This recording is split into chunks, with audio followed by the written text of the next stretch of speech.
Hare Krishna, Radhe Radhe. Welcome to my channel Laddu Gopal ji की सेवा ज्ञान भक्ति। कैसे हैं आप सभी लोग? आशा रखती हूँ अच्छे होंगे। मकर संक्रांति यानी अक्षय पुण्य प्रदान करने वाला दिन। इस दिन सूर्य देव की पूजा की जाती है, दान किया जाता है, स्नान किया जाता है। और ये जो मकर संक्रांति है हर साल जनवरी के महीने में आती है। इस साल 2024 में मकर संक्रांति कब मनाई जा रही है और क्या दान करना है, क्या नहीं करना है, ये सारी जानकारी हम इस वीडियो में लेने वाले हैं। तो प्लीज़ बने रहिएगा हमारे साथ में।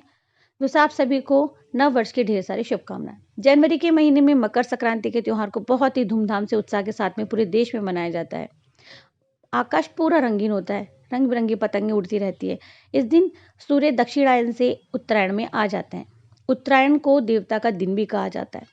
तो सूर्य की राशि बदलने का जो ये समय है वही संक्रांति कहलाता है। इसलिए मकर संक्रांति की तारीख में बदलाव होता है और 2024 में भी मकर संक्रांति की तारीख को लेकर के थोड़ा सा कन्फ्यूज़न है ना। तो मकर संक्रांति 15 जनवरी 2024 को मनाई जाएगी। जैसे कि मैंने कहा था ना कि उदया तिथि से परिवर्तन आ जाता है।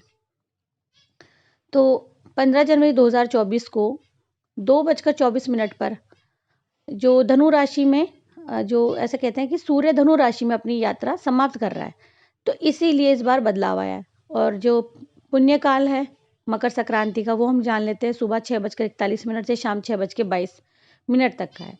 और महापुण्य काल देख लेते हैं, वो सुबह 6:41 से सुबह 8:38 तक का है। तो पौराणिक मान्यताओं के अनुसार हमारे मकर संक्रांति का ये जो त्यौहार है, इस दिन सूर्य देव अपने पुत्र शनि से मिलने उनके घर भी गए थे।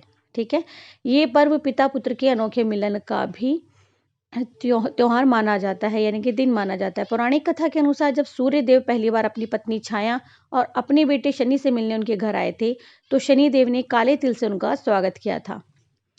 इसीलिए काले तिल का भी बहुत महत्व है। इस दिन सूर्य देव ने प्रसन्न होकर शनि देव को आशीर्वाद दिया था कि जब भी मैं मकर राशि में प्रवेश करूंगा, जो लोग इस दिन मुझे काले तिल अर्पित करेंगे उसके जीवन में सुख समृद्धि आएगी। इसीलिए मकर संक्रांति के दिन शनि देवता को काले तिल और तेल दोनों ही अर्पित किए जाते हैं। कहते हैं कि इससे जीवन में सुख समृद्धि आती है। घर जा सभी का जो घर है वो सुख से और धन धान्य से भर जाता है। मकर शनि की राशि है, यही वजह है कि मकर संक्रांति बहुत ही महत्वपूर्ण मानी जाती है। मकर संक्रांति एक ऋतु पर्व है, हेमंत और शीत ऋतु पर्व। तो मकर संक्रांति का ये जो त्यौहार है ना, जनवरी में ठंड के मौसम में आता है। कितनी ठंड होती है आप सभी को पता है ना। इस दौरान सूर्य की पूजा खिचड़ी और तिल गुड़ दोनों से की जाती है। और परंपरा भी है हर जगह, आप सभी जानते होंगे, अगर किसी जगह पर खिचड़ी नहीं बनती है तो कुछ और बनता होगा। और ये भी कहा जाता है कि इस दिन गुड़, तिल और बाजरे का बहुत महत्व होता है। दान जरूर से करना चाहिए, भगवान सूर्य देव इससे प्रसन्न होते हैं। हमारे धर्मशास्त्रों के अनुसार तिल दान करने से शनि की कुप्रभाव जो होता है उससे हम लोग बचते हैं, वो कुप्रभाव हम पर नहीं होता है। तो तिल के सेवन से, ठीक है, या तिल मिश्रित जो भी कोई चीज़ हम खाते हैं उससे भी बहुत फर्क पड़ता है। और तिल मिश्रित जल से हमें स्नान करना चाहिए। पापों से हमें मुक्ति मिलती है, ऐसा कहा जाता है। कष्टों से राहत मिलती है। श्राद्ध और तर्पण में भी तिल का प्रयोग किया जाता है। कहते हैं कि आसुरी बाधाओं से छुटकारा मिलता है और जो पितरों की हमारी आत्मा होती है, हमारे पितृजनों की आत्मा होती है, वो तृप्त होती है। तो जहाँ तक था मैंने आपको मकर संक्रांति के लिए बता दिया है। अब हम जानकारी लेंगे कि हमें क्या दान करना है, क्या नहीं करना है। तो मकर संक्रांति पर काले तिल दान करने का भी बहुत महत्व है। काले तिल मकर संक्रांति के दिन ज़रूर से दान करें। इस दिन तिल का दान जो होता है वो विशेष दान होता है, विशेष महत्व होता है इसका। गुड़ दान करें, कंबल दान करें, खिचड़ी दान करें, घी दान करें। खिचड़ी गीली ही नहीं, आप सूखी खिचड़ी भी दान कर सकते हो। मकर संक्रांति पर गंगा स्नान का भी बहुत महत्व है। मकर संक्रांति के मौके पर नदियों में स्नान करने का अधिक महत्व बताया गया है और सूर्य को अर्घ्य देने का भी महत्व बताया गया है। तो यदि आप ऐसा नहीं कर सकते हो, घर में ही आप अपनी जो नहाने का जल है उसमें गंगा जल मिलाएं, थोड़े से तिल डालें और आप स्नान कर सकते हो। सूर्य की उपासना जरूर से करें इस दिन। तो आपको क्या करना है, सुबह में पूजा पाठ करनी है, कुमकुम काले तिल डालकर सूर्य देव को अर्घ्य देना है और सूर्य देव की पूजा करनी है। मकर संक्रांति का ये जो पर्व है दान पुण्य का अधिक है। ठीक है, इस दिन से ही बहुत सारे नेक शुरू होते हैं, बहुत सारे कार्य ऐसे शुरू होते हैं जो हम लोग मकर संक्रांति से लेते हैं।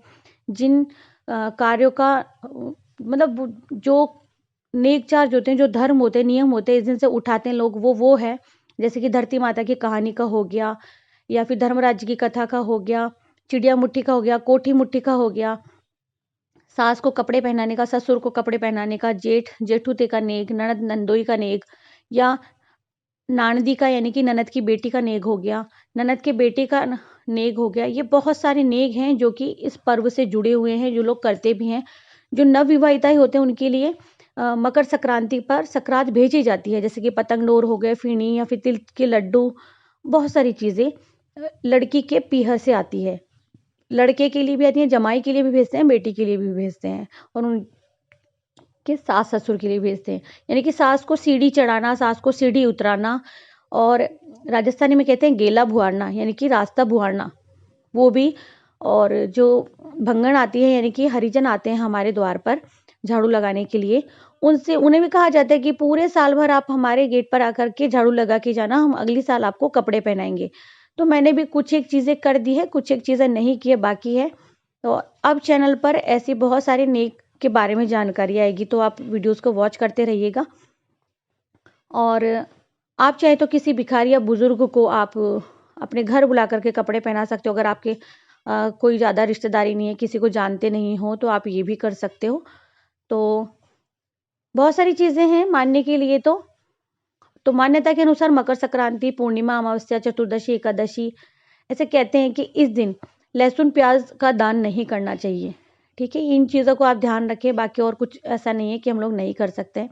किसी बुजुर्ग का अपमान न करें, घर आयु का तिरस्कार न करें, घर की जो मुख्य द्वार की सफाई है वो जरूर से करें, वहाँ जल का छिड़काव करें। मकर संक्रांति के दिन सुबह पहले उठ करके अपना रास्ता ज़रूर साफ करना चाहिए, यानी कि अपने घर का जो दहलीज होती है, बाहर का रास्ता होता है, उसे ज़रूर से बुहारना चाहिए।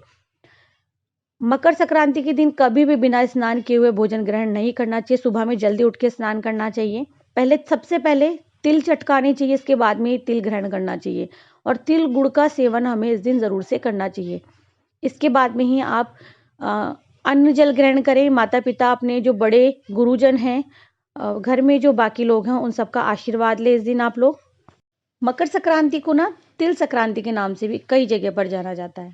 ठीक है, इसी कारण इस दिन तिल का दान किया जाता है। तो तिल की बहुत सारी रेसिपी बनती है, आप वो घर में बना सकते हो। और अगर आप कुछ भी दान नहीं करते तो तिल गुड़ का दान तो अवश्य आप करें ही करें। दान में आप नमक भी दे सकते हैं, नमक भी ज़रूर से दान करना चाहिए। कहते हैं कि ऊर्जा, जो नकारात्मक ऊर्जा होती है वो नष्ट होती है ये दान करने से। ऊनी कपड़े आप दान कर सकते हो किसी भी ज़रूरतमंद को, गरीब को, या कोई आपके आसपास ऐसा हो जो ऊनी कपड़े खरीदने में उसका सामर्थ्य ना हो या कैपेबल ना हो ना, आप उसको ऊनी कपड़े दान दे सकते हो। या आप अपने घर में जो आपसे छोटी हैं, आपकी नंद है, आपके सास ससुर हैं, नंद की लड़की है, उसके ससुराल में जाकर के आप उन्हें कपड़े यानी कि संक्रांत पहना सकते हो। देसी घी इस दिन ज़रूर से दान करना चाहिए। रेवड़ी इस दिन दान करना चाहिए, वो भी तिल से बनी हुई होती है, तो रेवड़ी का दान करें। दान में आप तेल भी दे सकते हो, तेल दान कर सकते हो।